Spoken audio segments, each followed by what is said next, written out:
Hello! In this video I want to talk about the Yuval Noah Harari's article Why Ukraine is Winning the War. Now before I actually address his main argument and what does he even mean when he says that Ukraine is winning, let me address one counter argument that we see on the Russian side coming from some pro-Russian YouTubers. They say, well, if it is true that Russia is preparing for a larger war against NATO by flying drones over Poland and Romania and Germany, then is it possible that they are really losing the war? And I agree, but my counter argument would be that Russia actually isn't really preparing for World War III. I think that that's a form of psychological warfare. I think that Russians are trying to force European countries to spend more on their defense and less on Ukrainian defense. In order to prove my point, let me actually give you a few examples of when World War III seemed to be much more likely than it is right now. So right after World War I, there was the Soviet-Polish War. The Red Army was almost successful in spreading Bolshevism to Poland. Some historians think that maybe had they succeeded, that there would be a red wave across Eastern Europe, maybe even Western Europe, and that would lead to a conflict of capitalism and communism. At the time, many actually feared the spread of communism, and that was probably the time when Europe was most unstable, right after World War I, which made it ideal for the spread of Bolshevism.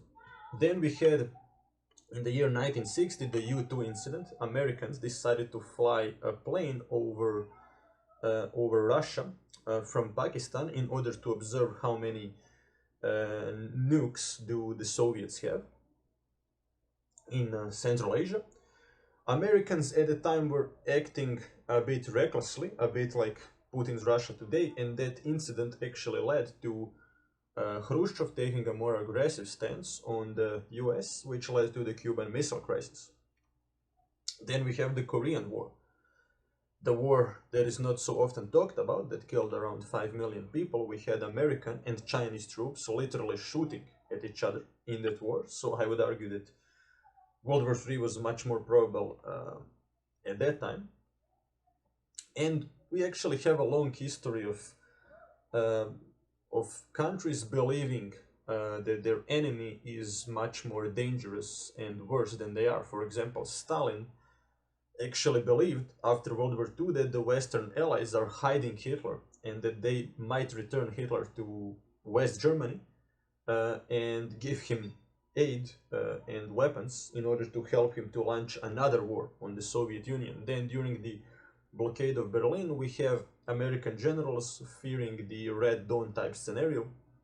Some of them are even expecting Chinese paratroopers over Berlin. So the point of all this was that I don't think we'll be seeing World War III or some kind of a broader war between Russia and NATO, simply because Russia doesn't have the manpower and the resources to do it, given the fact that they don't want to do full mobilization. Okay, now, but what is Yuval Noah Harari's point? How can Ukraine be winning if they will probably not regain all of their territory at the end of this war? Well, Yuval Noah Harari never even argues that that is going to happen.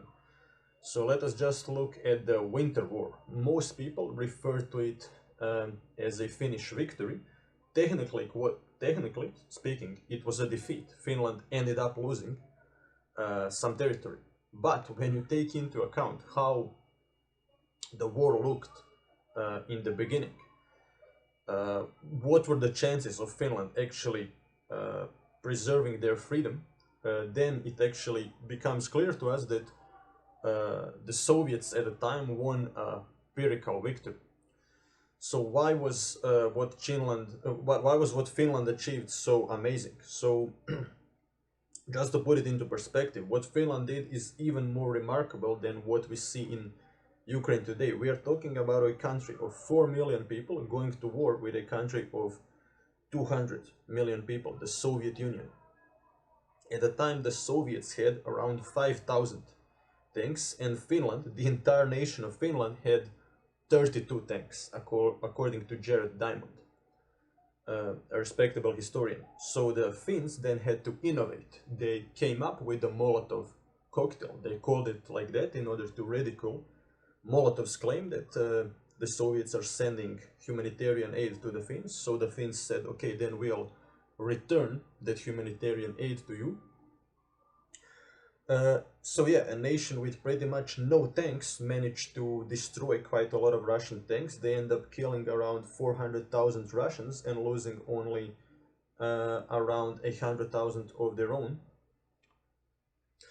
But yeah, they do end up giving some territory.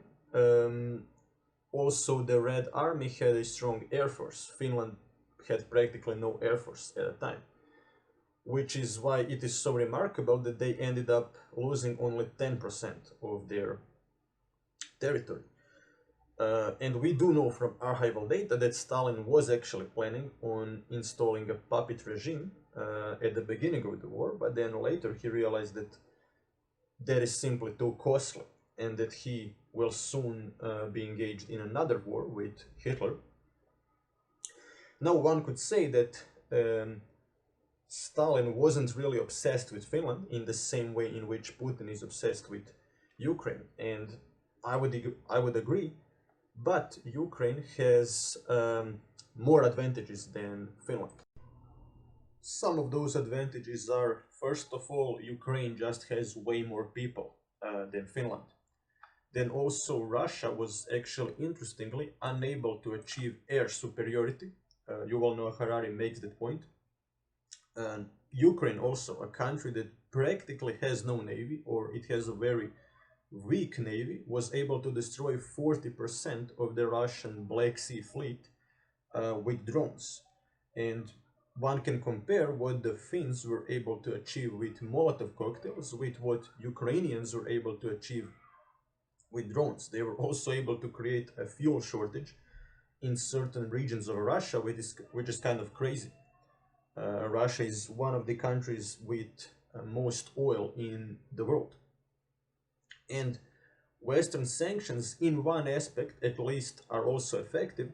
It's harder for Russia to repair the refineries because now they have to buy all the parts from China, and many of those refineries were actually built with German equipment originally. Also, Yuval Noah Harari finally makes the point that if you look at Russian gains in 2025, you see that they conquered 0.6% of Ukrainian territory and they lost somewhere around 300,000 men. Now, if that's victory, then I don't know. I mean, imagine if Nazi Germany conquered 0.6% of France in the first year of their conflict and lost 300,000 men. I don't think that any German general at the time would call it a victory. And finally, Yuval Noah Harari actually makes a more of a philosophical point, and that is that Ukraine, in whatever form it exists at the end of this war, will actually gain in national unity. Ukraine will gain a foundational myth that all nations have, in the same way in which the Iranian regime, after the Islamic Revolution, after it was attacked by Saddam Hussein, gained a new story, a new myth that legitimized the regime. Without Saddam Hussein attacking, maybe the Ayatollah wouldn't have stayed in power for such a long time, but the victory against the Iraqi aggressors definitely creates a strong form of national unity in Iran, I wanted to say. And also, what's interesting, not that long ago, many Ukrainians had actually a relatively positive view of Russia. Before the military coup against Gorbachev, most Ukrainians actually voted for staying together with Russia in the same country. It is only after the military coup against Gorbachev, that the Ukrainians actually vote for leaving the Soviet Union. So Putin could have perhaps pursued a more moderate policy of just waiting for Zelensky to lose the elections finally at one point, and then trying to install a pro-Russian candidate like we have in Hungary, for example, a country that was for a long time oppressed by the Russians. But Putin decided to go with a more extreme form of politics, and that was war.